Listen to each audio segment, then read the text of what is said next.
Okay, we're good. Okay, Yay! I think that worked, and we're on YouTube now. So I'm just going to I want to make sure also that my YouTube is muted, so I don't get feedback. Okay, technology is all set. So I will just say good evening and welcome to everyone to this evening's presentation. My name is Judy Kitt. I'm the president of the Foundation for Mind Being Research, and I'm sorry for the people who always listen. You're going to hear this again, but for the people who are new and who don't know about us, I just want to let you know that we've been around for 40 years. And for 40 years, we have met once a month in person in Palo Alto, and we had speakers come in and really talk about stuff, research they were doing in fields to really help us understand the nature of human consciousness. And there's a whole group of people now. There's just so many organizations right now that are really dedicated to moving away from this idea of reductionist thinking, right? So that we can really understand the nature of human experience, non-human experience, the nature of reality. And so we're doing that through the lens of science and spirituality and ancient wisdom traditions.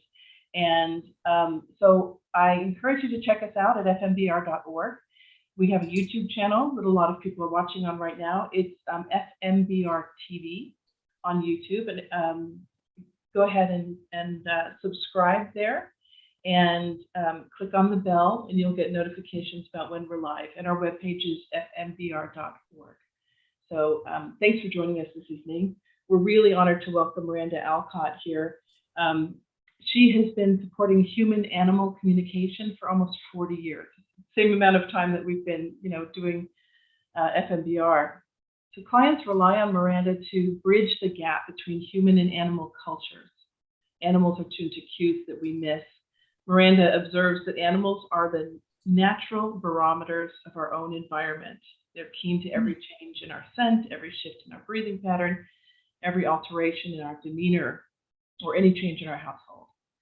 Miranda helps translate that, what animals perceive and what they earnestly want us to understand about their purpose and their insights and their culture. And she's here to share that with us this evening. So thank you for being here, Miranda, and welcome.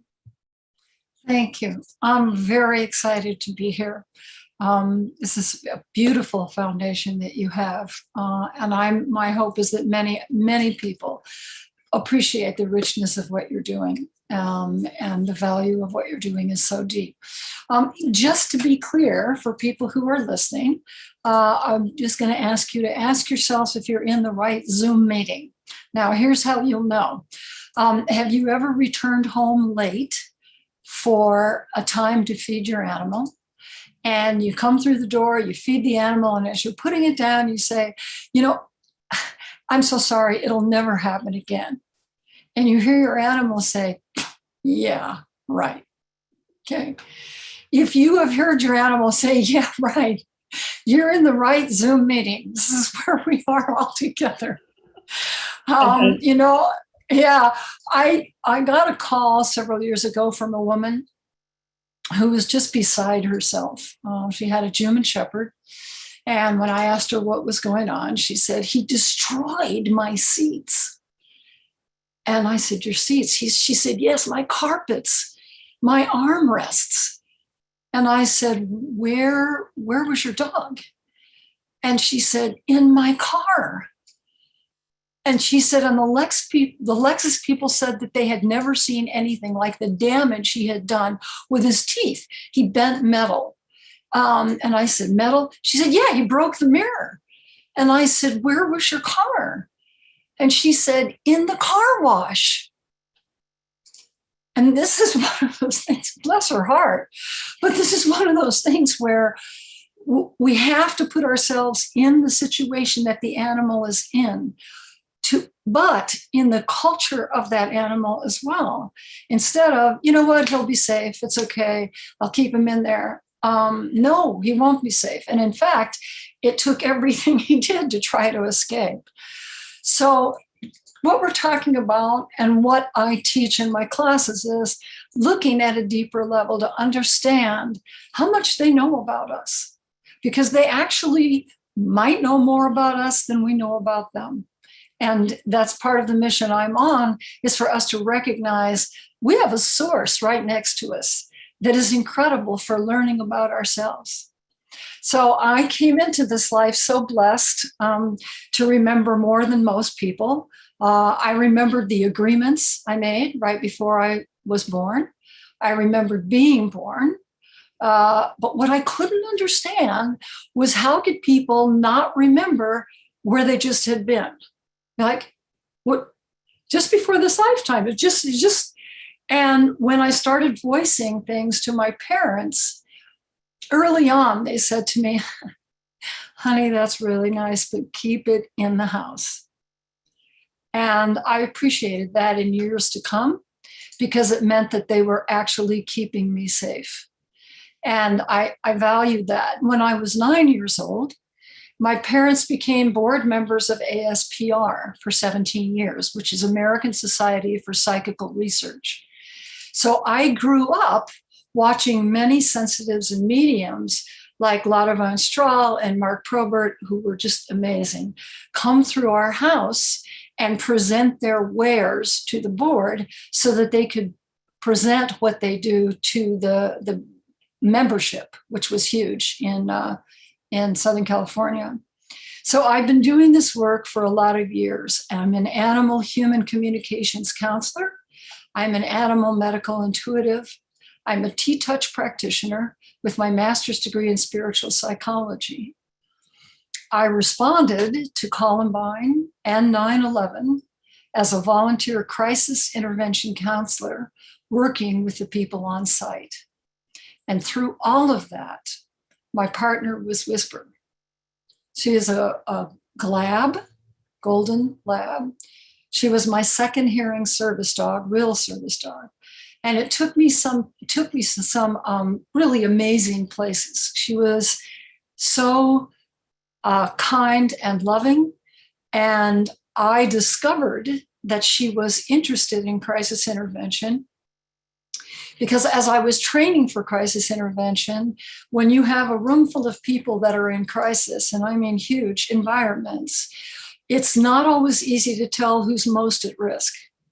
And at one point when I was working with many people in crisis, Whisper stood up. She was supposed to be standing next to me or laying next to me, and she walked out into the people that were there. And internally I was going, but I had to just keep going, working with the people. She ended up lying at the feet of a man who was just sitting, not crying, just sitting. And after a half an hour, I saw his hand go down and touch her, and tears came down. She knew who was most at risk. I didn't know. She knew. And from that time on, I thought, we both can do this together. We both need to learn what we need to learn. And she turned out to be one of the very first crisis intervention canines. So with all of us being together and sharing our wonderful animals with each other, I will be giving you an exercise for you to do at home with your own animal. And I'll be sharing some stories tonight, and then also share a PowerPoint with you that addresses some of the animal medical intuitive work that I do. And with the understanding that we all know I am not a veterinarian. I work under the auspice of veterinarians. But I'm excited to share that with you. So for some of the stories, Radar was my very first hearing service dog. Now, for those of you who know canines, he was a border collie. And it was my first time working with a border collie, and I was very excited. He was going to be my ears, and he'd been trained. And so the first time I met Radar after he'd been trained, I asked him to sit, signed to him, sit. And he sat right away. And I thought, I have to be like one of the best trainers on the planet, because he sat. First time I asked him, he sat. The second time I asked him to sit, he looked at me. He said, "What, did you miss it the first time?" And the third time I asked him to sit, he just walked away saying, "Stupid human, practice it if you need to." And he took me to such a deeper level to understand my assumption that I somehow knew more, or even though that I did this work for many years, that I cornered the market on understanding what was, and I refer to him as my professor teacher. I'm sure many of you have had those experiences with your animals where you catch something and you realize they really did know what you were talking about. They really did understand. And these stories are gentle this evening about these awarenesses. I do work in crisis intervention, and I am on call 24/7 for my critical care cases, especially since COVID and people getting closer to their animals. But those are referrals usually from veterinarians and the like to support in knowing what the animal wants, depending on what the situation is. But on a lighter side, I was remembering today in preparation for this, a cat named Ernie. Ernie was 7 years old and he was a calico. And out of nowhere, suddenly he started peeing on his human's couch, living room couch. And, the woman was calling me frantic, like he does it almost every night. So during the appointment, I said, "Ernie, your human says you're peeing on the couch every night. Is that really true?" And he said, "Yep, almost every night." And I said, "Well, why?" And he said, "To get my human's attention." And I said, "Well, you have her attention now." And Ernie went on to share that Alex's two teenagers had been sneaking out of the house every night at midnight. And Ernie felt she had to know. And what I find so wonderful about that is there's a protocol that we set up, our body language, all that we do with our animals. And Ernie was running that house. He knew exactly what was good and what should be happening and what shouldn't. And bless his heart, that's what he did. He made sure the human knew. Yeah, so I feel very blessed about that. So a couple more stories and then we'll go into some deeper places here. So Susan was a client of mine, and she was an avid horsewoman. And for the past 2 years, she's been riding another horse named Aggie. So Aggie is a horse that belongs to the instructor. And Susan wanted to know what Aggie thought of her as a rider and what was going on. Well, Aggie made it very clear that she was not happy about the way Susan worked with her, that she said she did not appreciate being used for student lessons, and that she only liked riding with her own human, who was Susan's, instructor, who knew what she was doing. Susan, on the other hand, Aggie said, was erratic. So some mornings she would totally be tuned in. Other mornings she was all over the place. And Aggie said it was just really difficult for her. Okay. So at the end of that appointment time with Aggie, Susan and I started walking out of the barn back to our cars. And I kept feeling a horse that had passed who was making his presence known to me as we walked, just hanging. And I asked Susan who this other horse was that was making its presence known. Did she know? And I thought she might know who the horse might be. She suggested possibly it was her own horse, Hudson, her quarter horse gelding that had passed 3 years ago. And so she looked at me, and as soon as she said it might be Hudson, immediately Hudson started to speak to Susan. And he said, "You're a bad rider in the mornings when your breath smells bad. You have to start caring about yourself." I asked Susan, "Do you know what Hudson was referring to?" And she just started sobbing. When she wiped the tears from her eyes, she choked out that she has a drinking problem. And I think, how fortunate is she to have someone caring about her to the extent that as soon as he knew, she had ears that might be able to hear him so he could get the point across that she needed to do better than she was. one more, and that is I had a community broker, commodities, not community, sorry, commodities broker, who asked me if I could communicate to Sterling. Now, Sterling was his slider turtle, whom he said had been trying to get his attention each morning during breakfast. I think he took his breakfast out by the pond where the turtle was. Turtle kept coming up. And he needed to know what Sterling wanted. And Sterling said, you keep talking about wanting to find your purpose, but you must drift until it finds you. Your movement is faster than natural. You'll need to slow down and let the swell find you. We think about that. We think about what a wise statement that is. We may think it's just a turtle, or the turtle is fascinating and wonderful, but how does he know this? How does he have this information? The more open we are, the more we leave ourselves to listen, to hear. Some of us listen with fingertips doing T-touch. Some of us listen with our fingertips seeing things. I did that growing up. And it's important that we allow ourselves to do that, especially now, when we're living in a time where people are uncertain which news feed to pay attention to. This is the time to allow yourself to acknowledge your intuition. Ask internally what feels appropriate to you. Ask internally, does it feel safe to be on that bus, to go on that airplane? Ask internally, is it okay for me to be outside? Ask. This is how you built it. It's what I call the T muscle, the trust muscle.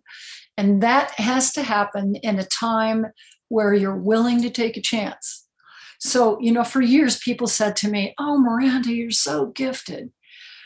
I have to tell you that the gift is only the first day you're born. And day 2, you have to be willing to take those chances and exercise. And that's how you learn what is spot on, what is really important, what is true. It's not that you can be wrong. It's that you're learning your dialogue. You're learning the language for you, what it means. For instance, some people follow the colors of chakras and they say, well, I know that means communication, that means whatever. But for you, it may be different. For you, it may be different. So it's important to allow yourself the space and the time to adjust to what could it be? What would it be if I don't see green when someone's healing and I see purple? What does that mean? Does it mean that animal is healing? What does it mean? So the exercise I would give you for tonight, and then we'll get into the PowerPoints and then take some questions. But the exercise I would give you to take with you to use at home is very simple. If you sit in your home and say your animal needs to be in a different room, not asleep, just in a different room, can be asleep, sit in silence and close your eyes. And picture your animal in the other room and silently call your name and silently call your animal's name. Just sit. So I would say, this is Miranda. Radar, are you there? Come see me. Radar, radar. And the first time I tried this exercise out for clients and for students, I tried it out. Radar was in the other room. Closed my eyes. I said, radar, radar. I started to get disappointed. And then it hit me, Miranda, you hear with your eyes. You have your eyes closed. How are you going to know if your dog is in front of you? So I opened my eyes, and sure enough, there he was. Looking at his watch, who knows how long he'd been sitting there, because I was just thinking. So I encourage you to have patience with yourself. Sometimes it happens right away. And I know, if you're sitting and watching television and you're thinking about turning it off and going to bed or watching something on Zoom, and you're just thinking about it, and the animal gets up and starts walking into the bedroom. Please notice that. That is the real deal. That is animal communication. And the pictures they send or the sounds that you may hear, all different ways that you may take in information, please start validating it for yourself. This is a time when we need everyone who can to be awake, to utilize it just as a skill, Okay, so we might be able to take a couple of questions, and then I want to launch into the PowerPoint if there are any questions so far. I want to say Alicia Delphos and Hollis both have their hands up. So I'm going to, Alicia, put your hands down. So I'm assuming you don't want to ask the question. Hollis, I'm going to allow you to talk, and you can unmute yourself. Hi. So if I'm trying to communicate with my sweet animal, how do I know if he's heard me? And not about coming to me. I mean, I know this cat and I are telepathic. But the last time I told him something bad, he ran away for 10 days. Oh. Okay. What did you tell him? I know that's challenging. However, when you say not calling their name, that is your typewriter. That is your keyboard for setting up the language to have a more defined, refined communication. So the reason I'm giving that exercise is once you can feel that, and once you picture him coming to you, use pictures then if that works for you. If not, use silent speaking. So start working with that. And at the end, I'll announce the classes that I teach and when they're available. But start utilizing, and also be aware of the fact that they can read our minds, because whether we understand it or not, most of the time as humans, we actually picture what we're saying most of the time. So for us, if we're picturing what we're saying, he already knows if you're upset. So that's why we don't ever want to say, oh, I'm upset, you get over it. No, that's not accurate. You know what? I am upset, and that's the truth, and I'm working on it. How can I help? Now, I don't know if that answers you, Hollis. Does that answer what you asked? Not really. And I'll think about it. I mean, I love this cat with all my heart. And he loves me, and I know that, and we have had very clear in language telepathic communication. But I don't know how to minimize his fear. I mean, I was basically telling him he's going to have a medical procedure, and he wasn't having it, and it's for his own good, and I know that, and I know he's afraid, but I don't know what to do. Sorry. Okay. That was more detail than you wanted. No, that detail is fine. Because listen, here's the deal. I'm not a psychic. I use telepathic communication. When we're talking about someone's life, which is what we're talking about, it's not a game to me.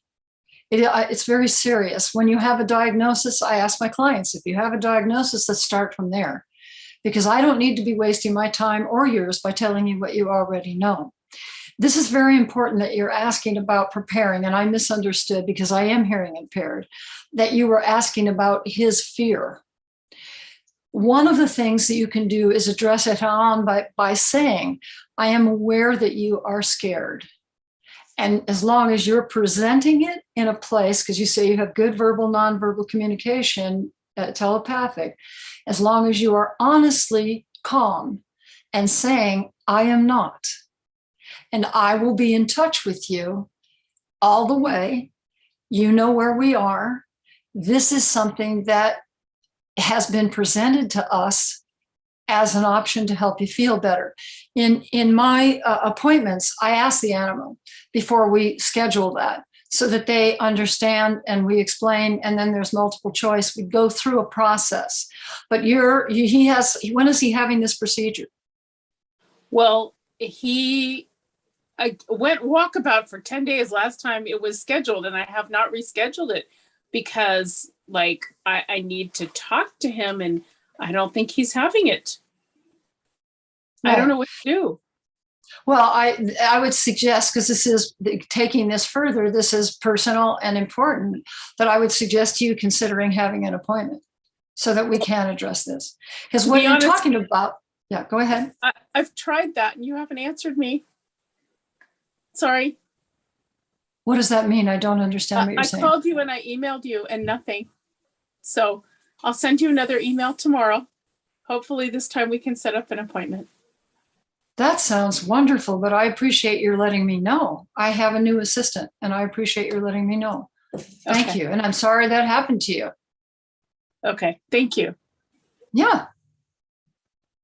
Okay. And then we have, and then just a little comment here from Cheryl. She said when she did this exercise, her cat, who had been sleeping in the other room, when she opened her eyes, she was sitting right in front of her. So wait, I'm not hearing what you're saying. So I'm sorry. So Cheryl has a cat who was sleeping in the other room. She did this exercise, and when she opened her eyes, the cat was there. Yes. So she said, "Thank you." Oh, that's wonderful. That's excellent. Congratulations, Cheryl. Take it further. Take it further, because you can. And that's all the questions I have right now. That's okay, because what I want to do now is go into a screen share. Whoops, hold on. And let's get into, let's go into this. There we go. So in this screen share, remembering that I am not a veterinarian, I don't pose to be, my only focus is to offer potential insight and clarification. So this is about Gracie. Gracie is a wonderful being, and I have covered the name of the vet because the veterinarians I work with are very special to me, and I'm not willing to expose them to anything other than grace and ease. So here we go. Okay, so Gracie's a 10-year-old female Weimaraner, and medical issues were acute pancreatitis, inflammatory bowel disease. And so they knew she was really having challenges. So prior to our starting to work with her together, so the vet had worked with her, she weighed 58 pounds before she was sick. Yeah.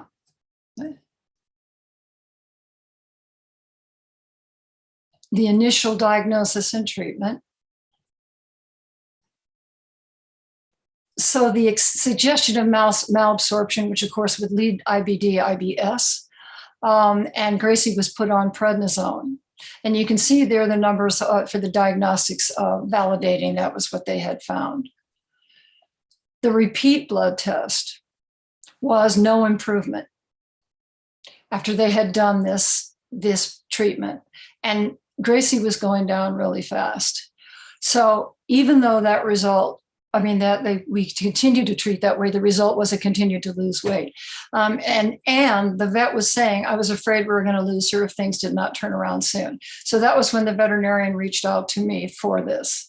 And we, together with the veterinarian, we devised a more holistic approach. So we included different treatments together that we discussed. So prednisone, low-level laser, Chinese herbs, cranial cycle work, veterinary medical intuitive monitoring. So the VMI that I did was, as the veterinarian was treating in real time in her clinic, I was watching inside the animal's body. At the time that I was doing this work, because this was many years ago, I was also creating in real time graphics for what I was seeing, so the veterinarian could see what I was seeing and be able to treat in a more effective way. So looking at a team's approach, there we go. By directing the focus to the frequency of the animal, an AMI is able to gather information from the individual organs or systems and receive guidance via inner sight that provides direction back towards the animal's health. and or balance of what would balance that animal. This is trained in, and that's why I work under veterinarians, because my job is not to diagnose. My job is to just share what I'm being seen, what I'm being shown, and the veterinarian usually knows exactly what's going on. And that's how we work together. So how does this work? So what happens is the veterinarian provides the case history and initial diagnosis, which she did. Then current photos of the animal are sent to me. And then I work with those pictures while we have the, sorry, this keeps flipping, while we have the client in the clinic. I'm on cell phone, on speakerphone, and the vet is then initiating treatment. So when she applies the treatment, the laser, craniocycle, whatever, I'm tracking what's happening with that body to see, is the treatment that we're trying affecting the cells at a cellular level the way we want them to, right? And then I monitor the body's reaction in real time and report back to the doctor as the treatment is in progress, because sometimes we will use a setting or a type of treatment that we don't have a result. We don't have a reaction, a response from the cells. And at that point, we stop and move on. That way, we're not sending the client home saying, well, let us know how it goes in 2 weeks, which is really important. So what I have created here was a way to explain the initial body scan. That is just what I saw for the animal. And understand, I am trying to express from a medium that is diaphanous into a way that we can see, that other people can see what I'm being shown to understand this process, because the vets always ask me, what does it look like? What is it? And then in this graphic on the right, what I'm seeing, I was placing into a graphic that the veterinarian on a screen share could see. And that we're looking at the initial body scan. So here's the original after a 50-minute treatment. Here's what we were just looking at, the original. And if you look carefully, you can see a change. So the change in this, we can see after 50 minutes of doing a holistic approach that is integrated, how it dovetails and what happens. Here we go. And the reason we were looking at, because of pyloric spasm, which was something that I picked up on this animal, as far as what the animal was stressing and feeling so deeply. And again, after the 50 minutes of treatment, how it's changed.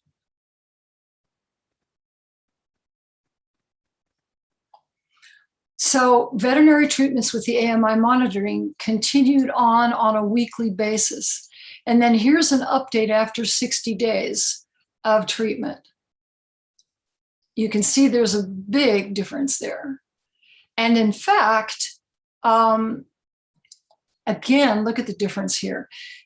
A very angry stomach and pancreas, all of that. And pancreas is so sensitive. And yet, this is what, after 60 days, this is what happened. And I was elated. So on intake, this is what it looked like. After 60 days, this is what it looked like to me. We just had spots that were showing up and they were good. This is originally when we started at 63 pounds, and this was 7 or 8 pounds, whatever, more 60 days later.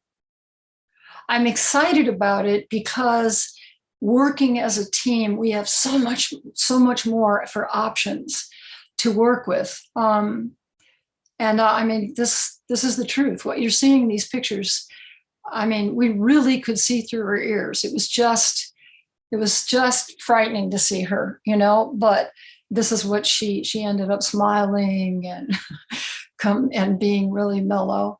So what does it look like during the treatments, and what are the cells experiencing with AMI monitoring? So I built this to show what hands-on healing can do. So this was just the veterinarian using her hands-on healing. This is what it looked like as it built. This was Gracie's human, the veterinary assistant, and the vet. And this is what started happening. Much healing, gentle kindness there, all of it. Now, I've included some additional slides because there are always questions about this, and then we'll take some questions again. 2 hands, 6 hands, 3 people, the difference. And those same people, when we coordinated and meditated, went to a deeper focus. This is what it brought up. And I was just blown away at the change between the same people, but I was just so excited about it. So, okay. Once again, there are others there, but that, I think that gets what we need here. So I'm going to stop sharing. Okay. So questions. Okay, excellent. So Alicia has raised her hand again. I'm going to go ahead and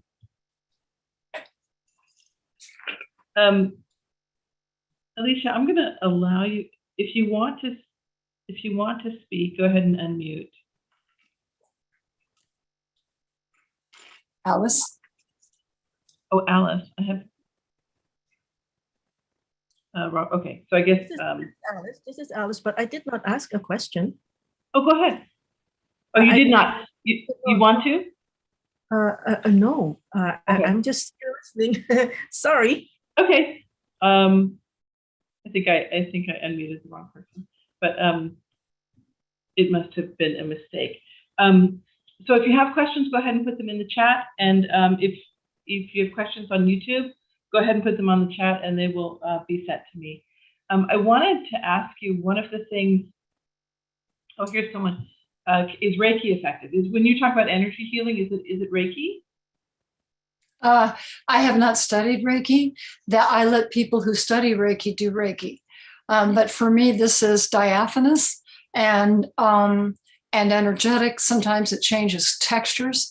Sometimes it changes its malleability, especially when it comes to the cells. Sometimes when we have a really great response, it's as though those cells stand up on their hind legs and they start charging or working. And sometimes it's a sweeping, sometimes it's an ocean. There's so much that can happen depending on what the electromagnetics and what the communication between the cells is and how it moves. And is it, what kind of focus, when you said, when you ask everyone to focus, and those lines came through, what kind of, is it a guided meditation that you used, or is it just? What I suggested, this was many years ago, and what I suggested was that we hold hands above the animal, we hold hands and make sure we were all on the same frequency. I use different sentences and things depending on what comes through at the time. But if you think of it as a group meditation with physical contact, so that we all got in, we all were very clear that we wanted the highest and the best good for this animal. And then when we pulled our hands apart, we had a pool of energy that was going on, and we were actually able to just stand and add to that wonderful healing pool surrounding this animal. It's different every single time. Mm-hmm. Yeah, Alicia says it's a loving, caring, healing focus. Yeah. That's what it sounds like. Yeah. Now, Alice said she does have a question now or a comment. So I'm going to go ahead and allow you to talk. Okay, this is Alice, but that is amazing.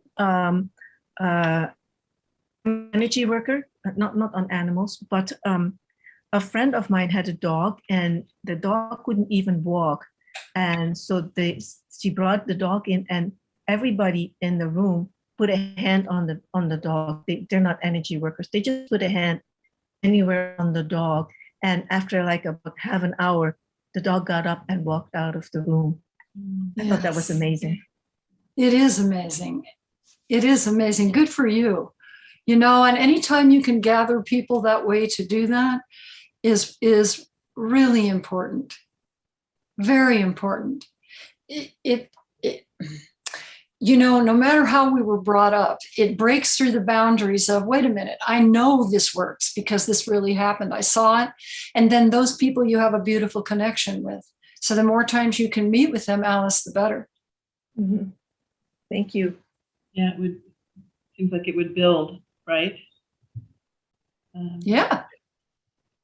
Someone wants to know, so do you educate people in your beautiful healing techniques?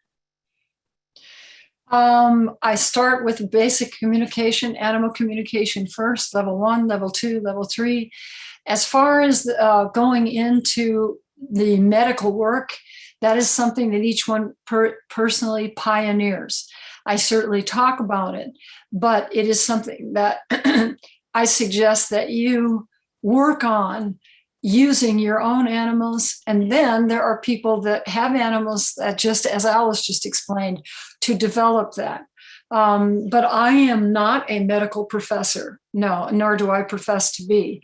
But certainly working with your own animals and friends' animals, you'll develop a lot. And then if you decide to go further, you can take medical courses and study and what's happening. So we talked a little bit about the need for the expansion of human consciousness, right? And how this work really enables people to expand their awareness, right? To see from a different point of view. Exactly. And we talked just a few minutes ago. We talked about how Charles Eisenstein says that because we're vertical in our, in the way we move, we have a bias toward verticality. And I think it's just really interesting to think of the world from an animal's point of view, right? And how that benefits our own evolution, right? Yes. We can learn and grow. And so it sounds like a lot of these animals that you work with are great teachers. Incredible teachers. And that's the wisdom of classes I teach them, that is the wisdom that we need to remember and remind ourselves is right next to us. People are surprised at how many master teachers are right by their side, and how many of us get to say in our lifetime we had a master teacher next to us, more than one, however that works. Now, the way it works is if you follow what you're told, you get more. If you give it the credibility, you get more. Mm-hmm. One of the things I say at the beginning of each class is, you are welcome to doubt, but not in class. And I say that because doubt is the first thing that will stop people. Mm. And you can spend a lot of time going, but and that's great if that's where you want to spend the time, but not in the classroom. Because in the classroom, we're open and we trust and we listen and we receive. Yeah. Yeah. It's funny. I just, a few months ago, it's a long story, but I was asking a question about a hummingbird, and I had been worried about it. I hadn't seen it, and I said, could I just see if it's okay? And the minute I asked the question, I saw this hummingbird across the street, and I thought, oh, and I immediately thought, that's it. That's the answer to my question. And a second later, I thought, no, that can't be. It just can't be. And I absolutely just heard, don't do that, right? If you ask a question and you get the answer immediately, don't second guess it, right? So it was a lesson for me from the hummingbird. Well, and they're great messengers because we do pay attention to them. One time I was walking on the Bosque in New Mexico, and I had met my next service dog. She was being trained at SFSPCA. And so I had to wait to go back till she was fully trained. So I was walking with my friends on the Bosque. And because I lip read when people don't sign, my focus was watching their lips as we were walking forward. And my friend stopped me and pointed up. And here was a hummingbird who had walked in front of me for quite some time. And my friends were going, Miranda, excuse me, look. So I asked her, what did she need? She had a message for me. I asked her, what is the message? She showed me a picture of Rumi, my then to be service dog, sitting in a run all by himself, no training, no attention. And he said to me, you said you'd come and get me in a month. Where are you? And I thought, oh my God. So I called and I said, let me speak to the trainer. And they said, oh, you know what? He's on medical leave for a month. And I will tell you, the story got much larger from there, because at that point, I keep my word. And to have someone sitting there and not being trained and being told we're going to have a wonderful life and not being with me. So I ended up being kind of forward and making sure that that this happened. But hummingbirds, I can tell you how many clients I have and students where hummingbirds bring such joy if we listen to them. And sometimes it's as simple as asking a question and you're walking down the street and something happens that you hear the answer. We can get answers from pretty much everything. Mm-hmm. So I love the hummingbird. Just the question about where did I see this? So Sarah has two things I want to say to you. She says, I understand that we have lost interspecies communication, and it's now time to begin to remember. And that feels right to me, that there was a time when we were better at this. Oh, absolutely. I mean, let's look at cavemen. The reason that they stayed alive is they had to experience and feel ahead of time when a dinosaur was coming around the corner. So we have regressed in some ways, but now what's wonderful is we're in the opening period. This is a very exciting time to be on. And we can choose to consciously do that. I really absolutely. Absolutely. A question come in from YouTube. Can you help with grief over losing a pet? And what can people do? Can we help with, say it again, please? Grief when you lose a pet. Oh, yeah. And what can people do to help get over that grief? You know, there are lots of suggestions on this. And right now, what I say is first, to be kind to yourself. Any expectation of getting over anything only puts more pressure. If we understand the nature of grief, that it comes in waves, and what I would suggest is before you go to sleep, you close your eyes, you clear your mind screen, you picture your animal, and you allow yourself to receive your animal lying next to you, wherever that animal was when you were sleeping before. Allow yourself to do that. It is allowing that connection to be made, as opposed to, I lost my animal, I lost him. And the animal is standing there saying, excuse me, I'm here. But if you keep saying, I lost you, you're now pushing that away. I know of no easy shortcut to go through the grieving, but what I will say is that the grieving is a beautiful part of learning that you have more than you realized to communicate with together. Mm-hmm. Very important. I've heard that from mediums who channel, who speak with deceased or people on the other side as well, that mindset of just, oh my God, sort of collapsing into the grief creates a barrier to the communication, right? Having worked with a lot of crisis and critical care, I feel it is very important for us to allow ourselves to fold in or whatever. That's part of the human experience of allowing it.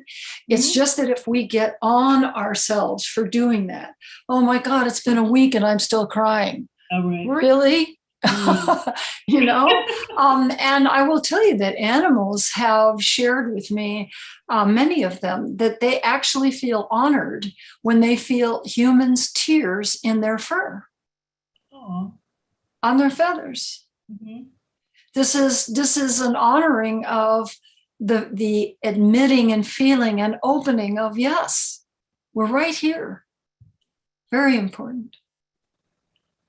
I'm going to ask a question, and then Marcus raised his hand, and I will allow him to speak. Do you think that in general our animals absorb our energetics and tend to cooperate with us if given the chance for our evolution, or vice versa?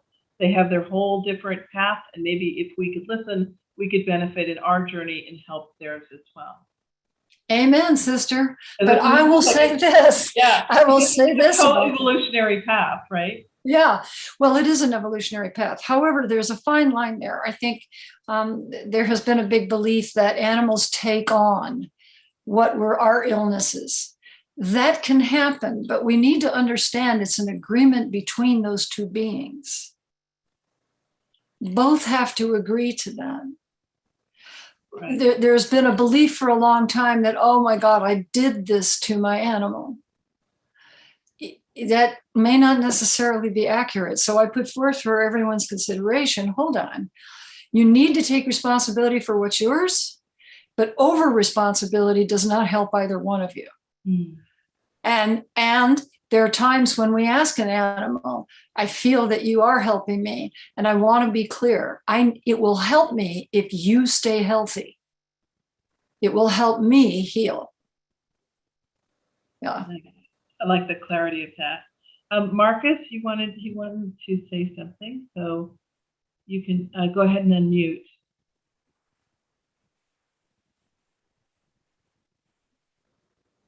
How about that?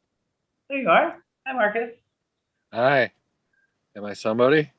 Yep. Yep. Yeah. Hi, Marcus. Hi. Am I seen or not? Not seen, unless you want to put your camera on. Well, I don't know. We can Don't just worry about it. Yeah. Don't worry about it. I just wondered if I was, then I'd comb my hair. Too late. Too late. Too late. I had a question.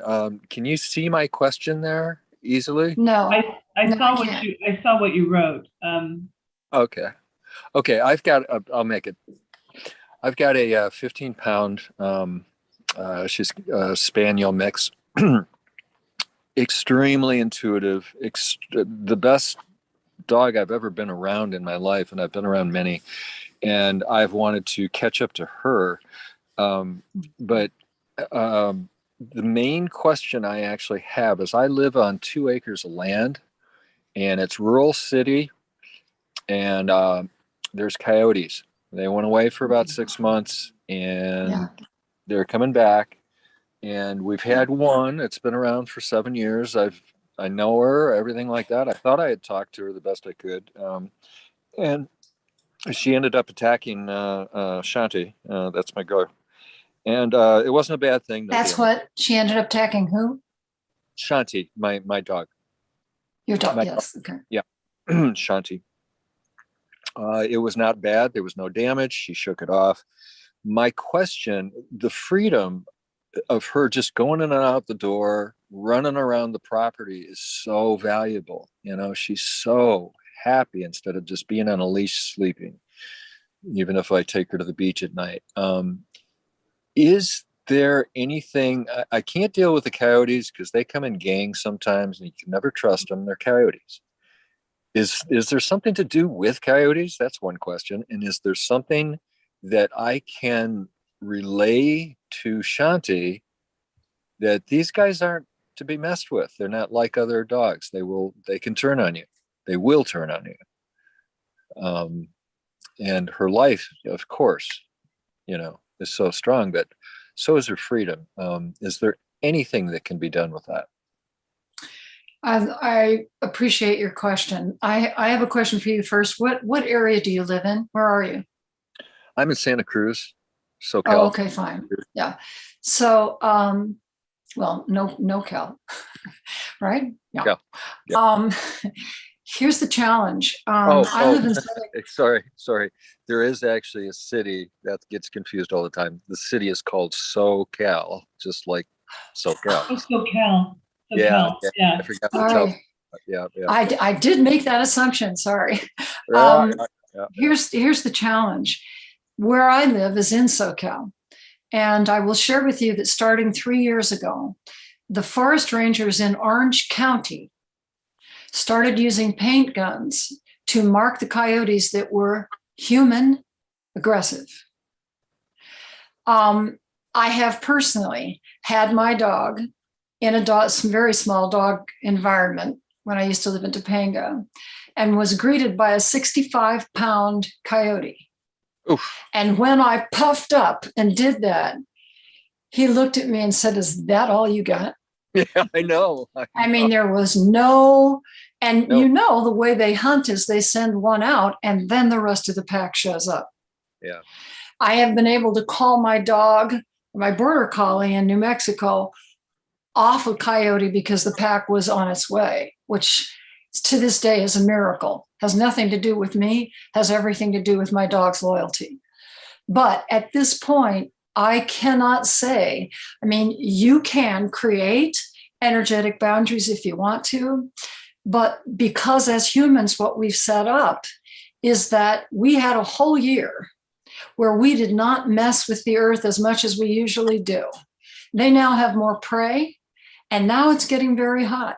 Now they have to come in closer because of the water. So the first thing is no fountains, no water anywhere. Look in standing tires, old fountains, no water anywhere. Never, ever let her out off leash at this point. And if you are with her in your backyard, I will share with you, just 8 miles from me, are the mountain lions are now in people's backyards. And we have them on camera. We have 12-foot fences that bobcats are climbing to get in to get chickens. We have animals that are on leashes with their humans, and the coyotes come and take them. And the humans, it's a fight, and usually the animal dies because they can't handle the pulling. I wish I had that magic wand, sort of. And I've had animals taken by coyotes, and I grew up hating coyotes because they took my cats. But as I grew, I had to understand the balance of what's going on. We really have to share. And although it is maddening and infuriating, and I appreciate that freedom that you were talking about, it is absolutely important to all of us. I don't have a quick fix. The only thing I can share with you is that you have a choice of either getting an air horn, or even the encapsulated air that's so strong. But that one means you have to get close enough to actually have it affect the coyote. There are, I've seen people turn hoses on. I've seen people have motion cameras that trigger hoses that turn on for the raccoons coming to get the cats. Sometimes it works, sometimes it doesn't. But this is unfortunately what we've created. I don't like it. I accept it to an extent, but I too have animals. I want to have that freedom. I don't have a quick fix other than air horns, and you got to let your neighbors know that's what you're going to try. Thank you. I wish it was better. Yeah. I know. Me too.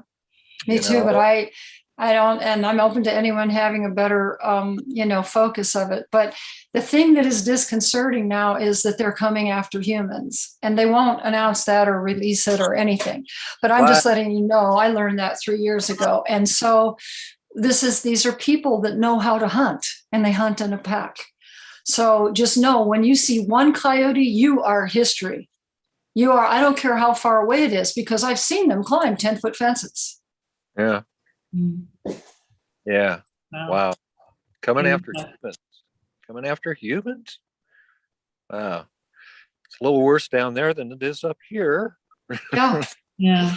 I call them gang members, though. I mean, the one girl coyote that comes through, she is more tame, but she still flipped, and I was right there, right in front of me, and it came through the fence, and my little one's good, and she has her own alarm screen. It's kind of like an EMP, where it just pulses out, it screams, and everything just stops. That helps.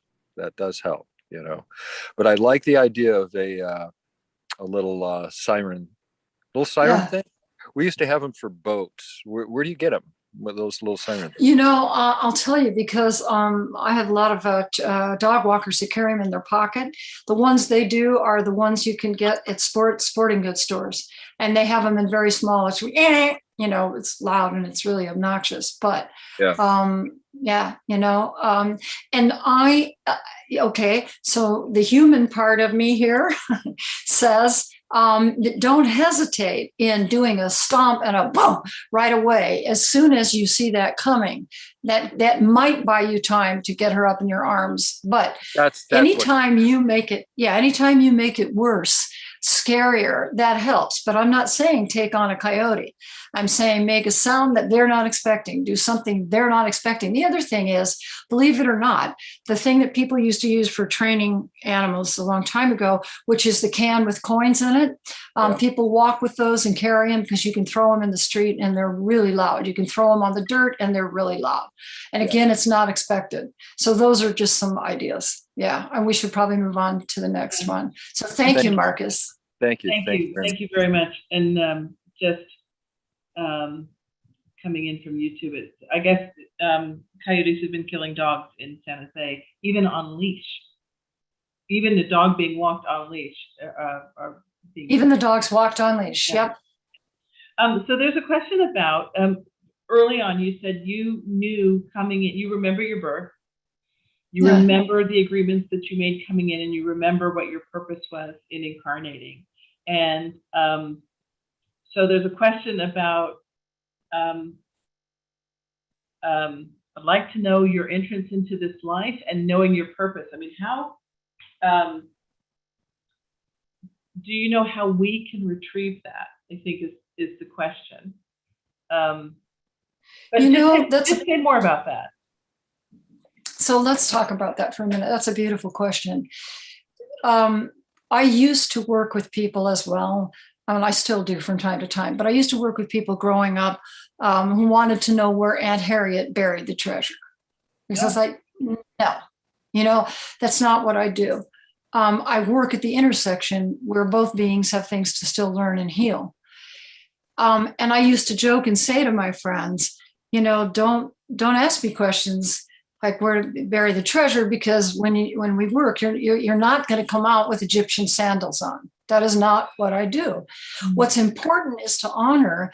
If you want to know what your agreements are, there are people who do Akashic. That is not how I did it, but there are people who do Akashic records. Also, if you put a lot of focus in, I have to, my experience has been, not just for my best self, but for others, that it gets further and further away. If you can relax with it, journaling, setting bedtime intention about, I would like to know in a way that I would understand for my highest good and the highest good of all concerned. What do I need to know about agreements that I made coming into this particular life? And then let it go. Let it go. You'd be surprised some of the answers you get. I've had people share with me, they're walking down the street and they asked that the night before, and they're on a sidewalk passing someone else, and a sentence that other person says to their friend is the answer to what they were asking. It's when we put a lot of stress and tension on it that it doesn't flow as well. So my suggestion is relax. The fact that you put it out there that you want to know is wonderful. Now it's a matter of trust and letting it happen. I really like that. It's very gentle. It's not a forced, Yeah, no. It's when we strangle that we then you can't see. It doesn't open. It just tightens. Mm-hmm. Yeah. I wanted to, I don't have any other questions coming in, so I want to make sure we get information about the classes that you're offering and how people could reach you and your website. Excellent. Okay. Yes. So I imagined in this tonight that everybody here was really caring, which is true, of caring humans and wanting to deepen their relationship. And I suspect that you actually were sent tonight by one of your animals. So in light of that, being able to grow and evolving together, my beginning animal communication level 1 class, Harmonious Listening, begins online October 13th. It's 8 classes, 90 minutes each, and you have to see the dates. Make sure you pay attention to the dates. And you can sign up for it online just on my website, mirandaalcott.com, and you can click on courses and it'll be listed there. Each one builds on the other. So, level 1 comes, then we'll announce level 2, level 3, like that. But they do build on each other. So that it's a prerequisite that you do each one. Yeah. Is it a prerequisite that you have an animal? No. I mean, I was thinking. I'm glad you asked that. It is not, because we work with animals. We have animals every other class that I will be bringing in online, and people have a chance to do meditations, work and exercises. We have duos, meditations. I think I said that, and then working with the animals from pictures or live. From Zoom or recorded, depending on how big the animal is and where they are, if we can get them on Zoom or if we record them ahead of time and put them in. But you do not have to have an animal, because this is about, if you want to work on animal communication, that includes working on yourself. Mm-hmm. If you're not working on yourself and creating room, it's animal fantasy. You have to be working on yourself to open up and create room. So yeah, you do not have to have an animal to take the class, not at all. That's a huge point. I want to reiterate that. I love that. If you whatever you're doing in this arena, in the evolution of consciousness, if you're not working on yourself, you're creating fantasy worlds, right? And this is it's really important. Exactly. Sarah wants to know if you work with wild animals ever. Yeah.